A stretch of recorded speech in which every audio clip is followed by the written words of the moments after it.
Hey guys, kama ngekewa mtoto mzuri kuwa nami maishani, nachomwambia ananielewa, nampenda haya ni nini hauna? Angalia hivi. Utatoboaje Nairobi? Naje boys. Na kuona hapa. Na umeshika official hapa. Ni ladies ama men?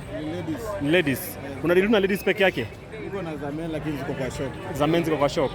Hebu niangalia vile kitu iko. Sasa naona kama hiyo ni ngapi hiyo sasa? Hii ni punch. Punch peke yake? Punch peke yake. Hiyo ni first camera ama second camera? Camera ni first camera, na smart. Hebu niangalie. Na unadili na hiyo first camera peke yake? Wewe ni mtu wa first camera? Niko na second camera 300. Second camera, hebu second camera uko nayo hapa ama iko wapi hiyo? Iko hapa. Haiko hapa. Na hiyo onyesha watu hiyo black hiyo tuone pia. Hebu niangalie hiyo.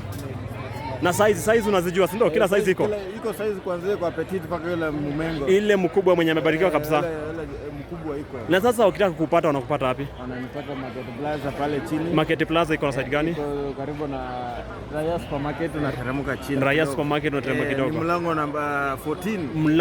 Mlango namba 14 customer. Namba 14. Na side wapi Eldoret ama ni wapi? Unajua wapi kwanza? Eldoret si ndio? Unafungua siku ngapi gana gani? Nafungua kuanzia Monday mpaka Saturday. Monday mpaka Saturday. Kuanzia saa ngapi mpaka saa ngapi? Kuanzia saa 1 asubuhi mpaka saa 1 usiku. Kuanzia saa 1 asubuhi mpaka saa 1 usiku. Hivyo ni fiti kijana. Wewe jitume. Wacha tuone makasoma wanakuja. Najua mko karibu kwenda attachment. Mkuja mnipromote. Wa promote. Na wakipata uulize kwa nani kwanza? Wacha uulize kwa Bani B mwenyewe. Na namba iko kwa bio. Namba iko kwa bio. Ukitaka wani call tu. Ni sawa.